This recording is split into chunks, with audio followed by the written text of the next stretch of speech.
کہا جائے تو منصور حلاج نے اپنی میں کو ختم کیا اور ایسے ختم کیا کہ خدا کے نام کو پہلے سے زیادہ نمایاں اور ظاہر اور روشن کر دیا۔ اور نیٹشے نے کیا کیا کہ تصور خدا کو ایسے رستے سے ہٹایا کہ تصور میں پہلے سے زیادہ ظاہر، نمایاں اور روشن ہو گیا۔ آج ہم اس بات کو دریافت کرنے کی کوشش کریں گے کہ اقبال نے نیٹشے کو حلاج کہہ کے کیوں پکارا، خصوصاً جاوید نامہ میں جب مولانا جلال الدین رومی اقبال کو متعارف کراتے ہیں کہ یہ جرمن دانا ہے اور سمجھو یہ حلاج ہے، تو اقبال نے حلاج کو ہی کیوں چنا؟ ایک بات تو ہم جانتے ہیں کہ منصور حلاج اور فریڈرک نیٹشے اپنی زمانے کی روایت سے بغاوت کر بیٹھے تھے۔ خصوصاً حلاج کو دیکھیے کہ تصوف میں خاموش رہا جاتا ہے، چپ رہا جاتا ہے، جر لیا جاتا ہے، باطن میں اترا جاتا ہے، لیکن حلاج نے پکار دیا، کہہ دیا، راز کو اندر نہ رکھا مگر راز کو سب کے سامنے کہہ دیا، انا الحق۔ ایسے ہی نیٹشے نے اس زمانے میں جو مختلف طرح کے خدا کے تصورات پر دلائل یا اختلاف میں باتیں چل رہی تھی، نیٹشے نے کہا جان چھوڑاؤ، اتنے چھوٹے بونے تصور کو ویسے ہی نکال دیں، خارج کر دیں تو بہتر ہے، تاکہ انسان عظمت کا سفر دوبارہ شروع کر سکے۔ اب آپ دیکھیے کہ اقبال جو ہیں وہ کہتے ہیں کہ وہ لا میں ہی عاجز آ گیا، یعنی کہ اس نے کلمے کا پہلا حصہ ہی نیٹشے نے پڑھا۔ کاش کوئی سرہندی ہوتے تو کوئی مرشد کامل ہوتے تو اسے الا اللہ یا عبدہ کا سفر بھی کروا دیتے، لیکن ان کی پہلے کی پکار بالکل حضرت ابراہیم علیہ السلام والی ہے، جو لوگوں کو غلط اور فالس گاڈز اور چھوٹے اور غلط بتوں والے خداؤں سے آزاد کرانے کی ایک قوت نیٹشے کے اندر بھی تھی۔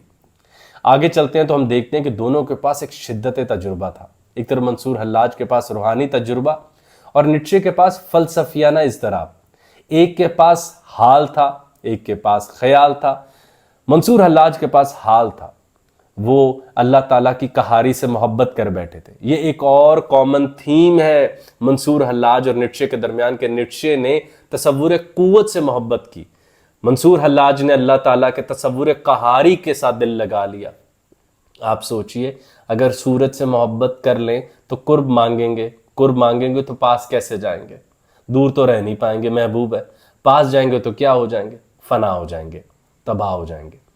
احمد جاوید صاحب نے سید نعمان الحق صاحب کی کتاب پر گفتگو کرتے ہوئے جب انہوں نے منصور حلاج کے کلام کو اردو میں ٹرانسلیٹ کیا تو یہ بات کہی کہ حلاج کی سب سے منفرد بات شاید یہی ہے کہ وہ اللہ تعالیٰ کی قہاری سے محبت کر بیٹھے تھے، لیکن یہ بھی تو خدا کا ایک روپ ہی ہے۔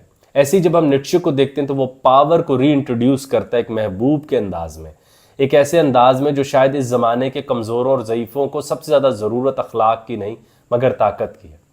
ہم جب محبت کرتے ہیں تو قوت کا استعمال کرتے ہیں، نیٹشے کو جب قوت ضرور کو جب انہوں نے انکاؤنٹر کیا تو اس سے محبت کی، اور یہ تھیم بھی ہمیں دونوں میں کامن نظر آتی ہے۔ کہا جائے تو منصور حلاج نے اپنی میں کو ختم کیا اور ایسے ختم کیا کہ خدا کے نام کو پہلے سے زیادہ نمایاں اور ظاہر اور روشن کر دیا، اور نیٹشے نے کیا کیا کہ تصور خدا کو ایسے رستے سے ہٹایا کہ تصور میں پہلے سے زیادہ ظاہر، نمایاں اور روشن ہو گیا۔ آپ دیکھیں دونوں کے پولز ایک ہی ہیں، دونوں کے نعروں میں نیٹشے کا گاڈ از ڈیڈ، منصور حلاج انا الحق، تصور حق خدا کا نعرہ و پکار دونوں کی طرف موجود ہے۔ ایک اپنی میں کو ایسے ڈیزائن کر رہا ہے کہ تصور خدا پہلے سے زیادہ قابل اعتبار و یقینی ہو جائے، پہلے سے زیادہ نمایاں ہو جائے۔ ایک تصور خدا کو ایسے ہٹا رہا ہے کہ تصور انسان و آدم پہلے سے زیادہ نمایاں اور حقیقی اور روشن ہو جائے۔ یہ بہت ہی خوبصورت بات ہے جو میں ان دونوں میں ملتی ہے، لیکن دونوں کی سب سے بڑی کیا کہیں گے، ان کے حالات کی سب سے عجب بات یہ ہے کہ دونوں کو عام ذہنوں کا سامنا تھا۔ نیٹشے کو جو ہے وہ نفسیات دانوں لے بیٹھے، طبیب لے بیٹھے جن کے ہاتھ میں اس کی نبض تھی، ان کو اس کا حال ہی سمجھ نہیں آیا، اس کے خیال کی بلندی سمجھ نہیں آئی۔ جدید نفسیات کیا ہے؟ نارملائز ہو جاؤ، آرڈنری ہو جاؤ، عام ہو جاؤ۔ تم کہاں بھائی مارس پر جانا چاہتے ہو گرمیوں کی چھٹیوں پہ، تم یہ شکر پڑیاں اور مری جایا کرو۔ کسی بھی بڑے خیال کو ایسے ڈھال ڈھال کے نیچے لانا، آدم کی نسل کے سر کاٹ کے اس کے دھڑ کو دیکھنے کی عادت کا نام جدید سائیکالوجی ہے، جو کسی بھی عظیم خیال کی طرف بڑھنے سے پہلے ڈرا دیں گے کہ وہ جو قوت درکار ہے، جو جلال درکار ہے، وہ ٹاکسیسٹیز کے سپرد ہو جائے گا اور آپ کہیں گے نہیں بھائی میں عام آدمی کے طور پر ہی خوش ہوں۔